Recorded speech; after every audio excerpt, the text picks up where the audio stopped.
Health plus pro में आज हम आपको मिलवाने जा रहे हैं डॉक्टर कनिष बंसल जी के साथ, जो कि MBBS MD इंटरनल मेडिसिन है, कंसल्टेंट फिजिशियन है, डायबिटोलॉजिस्ट है। हमारी टीम के साथ बातचीत के दौरान डॉक्टर कनिष बंसल जी ने डायबिटिक के कारण और उसके निवारण के बारे में हमें विस्तार से जानकारी दी। आइए करते हैं बातचीत डॉक्टर कनिष बंसल जी के साथ। दर्शकों, पंजाब प्लस चैनल पे आपका स्वागत है। आज हम आपको मिलाने जा रहे हैं डॉक्टर कनिष बंसल जी के साथ, जो पिछले लंबे समय से एज ए MD मेडिसिन अपनी सेवाएं दे रहे हैं। डॉक्टर साहब, स्वागत है आपका हमारे स्पेशल शो में। थैंक यू जी, पंजाब प्लस का बहुत बहुत धन्यवाद। Thank you. डॉक्टर साहब, क्या कहना चाहेंगे कि आज का सिनेरियो जिसमें इंडिया एक कैपिटल बनती जा रही है शुगर की, और धीरे धीरे शुगर का जो एपिडेमिक की तरह ही जो है बढ़ावा हो रहा है, क्या कहना चाहेंगे कि कुछ समय था जब 45 साल के लोग, 50 साल के लोग शुगर से ग्रस्त होते थे, लेकिन अब ये समय है जब 35-30 वाले भी जो हैं इसकी मार में आ रहे हैं। क्या कहना चाहेंगे? देखो, डायबिटीज़ इसके बहुत सारे कारण होते हैं। सबसे पहला तो है जेनेटिक्स। तो जो लोग ऑलरेडी जिनको डायबिटीज़ है, ये चांसेस ज़्यादा हैं कि उनके बच्चों में डायबिटीज़, उनके फैमिली मेम्बर में डायबिटीज़ होगी। फिर लाइफस्टाइल रिलेटेड डिजीज़ है। आजकल लोग जंक फूड बहुत ज़्यादा खाते हैं, फिज़िकल एक्सरसाइज बिल्कुल भी नहीं है, तो इस कारण डायबिटीज़ का इंसिडेंस और प्रेवलेंस दोनों बढ़ रहे हैं।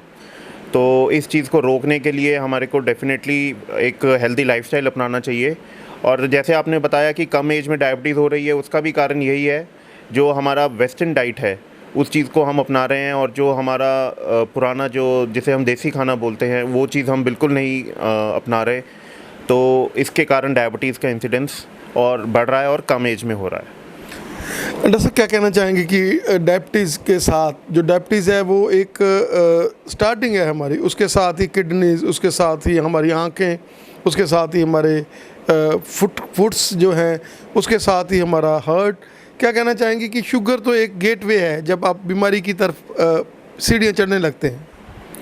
शुगर एक ऐसी बीमारी है जिसका असर ऑलमोस्ट बॉडी के हर ऑर्गन पे पड़ता है। अगर आप शुरू करें हम ब्रेन में, तो शुगर के मरीज़ों को स्ट्रोक के चांसेस ज़्यादा होते हैं, फिर उनको हार्ट अटैक के चांसेस ज़्यादा होते हैं, फिर उनमें किडनी डिजीज़ होने के चांसेस ज़्यादा होते हैं, स्किन की मल्टीपल प्रॉब्लम्स आ जाती हैं, फिर लिवर का सिरोसिस हो जाता है। लिवर सिरोसिस तो लोगों को, जब सिरोसिस सुनते हैं तो लोगों को लगता है कि जो लोग अल्कोहल लेते हैं सिर्फ उन्हीं को सिरोसिस होता है, लेकिन ऐसी बात नहीं है। जो लोग अल्कोहल नहीं लेते लेकिन जिनका शुगर अनकंट्रोल्ड है, उन लोगों को भी सिरोसिस होता है। फिर हमारे पैरों की नसें ख़राब हो जाती हैं, डायबिटिक फुट के चांसेस, किडनी के मरीज़ जो कि डायलिसिस तक पहुँच जाते हैं। ये सब बीमारियाँ शुगर अगर अनकंट्रोल रहेंगी तो होने के चांसेस बढ़ जाते हैं।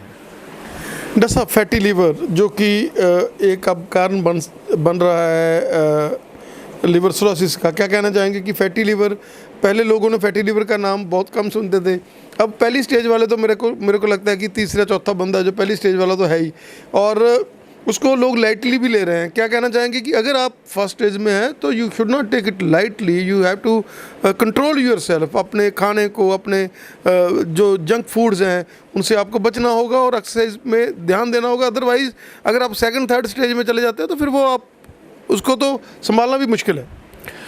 ये फैटी लिवर, जिसे हम मेडिकल लैंग्वेज में नैश बोलते हैं या NAFLD बोलते हैं, ये एक बहुत ज़्यादा इंसिडेंस इसका बढ़ रहा है आजकल, स्पेशली इन इंडिया। इसका एक कारण तो यही है, एक तो लाइफस्टाइल रिलेटेड डिजीज़, दूसरा ये मोटापा। जो लोग ओबेसिटी है उन लोगों के अंदर ये बहुत ज़्यादा कॉमन है। और सेकेंडली ये फैटी लिवर तो फर्स्ट स्टेज है, उसके बाद हम बोलते हैं कि हेपेटाइटिस और फाइनली सिरोसिस। और एक चीज़ I will like to add, मैं लोगों को बताना चाहूँगा कि जो ये NAFLD के कारण जो सिरोसिस होता है, इसके कारण आगे जाके ये लिवर कैंसर में भी बदल सकता है। तो इस चीज़ को लाइटली लेना बिल्कुल ठीक नहीं है। डॉक्टर साहब, क्या कहना चाहेंगे कि आज का जो सिनेरियो है, कोरोना के बाद लोगों को डिप्रेशन का एपिडेमिक बहुत ज़्यादा बढ़ रहा है। हर बच्चे जो हैं, जिन्होंने कभी भी ऐसी बात नहीं थी, वो लोग भी आजकल चाइल्ड स्कैट्री वाली बात बनने लगी है। क्या कहना चाहेंगे कि आपके कैरियर में आप लोग सेवा दे रहे हैं, काउंसलर के तौर पर भी सेवा दे रहे हैं, क्या कहना चाहेंगे कि डिप्रेशन जो लोगों को है तो उनको छुपाना नहीं चाहिए, ये भी एक तरह से बीमारी है, और इसमें भी आपको डॉक्टर के साथ सलाह जरूर लेनी चाहिए? देखिए, जो हेल्थ में के अंदर दोनों फिजिकल और मेंटल वेलबींग दोनों इंक्लूड होते हैं। तो अगर आपको डिप्रेशन है या एंग्जाइटी है तो इस चीज़ को छुपाने की कोई ज़रूरत नहीं है। इस चीज़ के लिए आप प्रॉपर डॉक्टर से मिलिए और इस चीज़ की प्रॉपर ट्रीटमेंट है और उसके बाद पेशेंट बिल्कुल ठीक हो सकते हैं। हमारी प्रैक्टिस में around 30 to 40% of the patients जो हैं वो इसी चीज़ के हैं। उनको या तो डिप्रेशन के सिम्टम्स हैं या एंग्जाइटी के, जिसके कारण उनको लगता है कि उनको हार्ट की दिक्कत हो गई है, पर इवैल्यूएशन पे पता चलता है कि उनको कोई हार्ट की दिक्कत नहीं है, उनको सिर्फ डिप्रेशन या एंग्जाइटी के सिम्टम्स हैं। तो इस चीज़ का प्रॉपर ट्रीटमेंट किया जाए तो ये बिल्कुल ठीक हो सकती है। और डॉक्टर साहब, इसमें आप बहुत बढ़िया काउंसलर भी हैं, आप लोगों को गाइड भी करते हैं कि नहीं भाई नहीं, ऐसे आपने ज़िंदगी में मज़े लेने हैं, एंजॉय करना है, अरे कितनी ज़िंदगी है। क्या कहना चाहेंगे कि आज काउंसलिंग की बहुत बड़ी ज़रूरत है। और अगर हम प्रेग्नेंट लेडीज़ की बात करें, आपके वाइफ गायनेकोलॉजिस्ट हैं और वो एक स्टेज जो है प्रेग्नेंट लेडीज़ को तो एक बार थोड़ा सा तो डिप्रेशन आ ही जाता है हर लेडीज़ को, और उसके लिए भी आप लोग स्पेशलिस्ट बने जाते हैं। जी, उस एज देखिए प्रेगनेंसी के दौरान पेरीपार्टम या पोस्टपार्टम डिप्रेशन बहुत कॉमन होता है।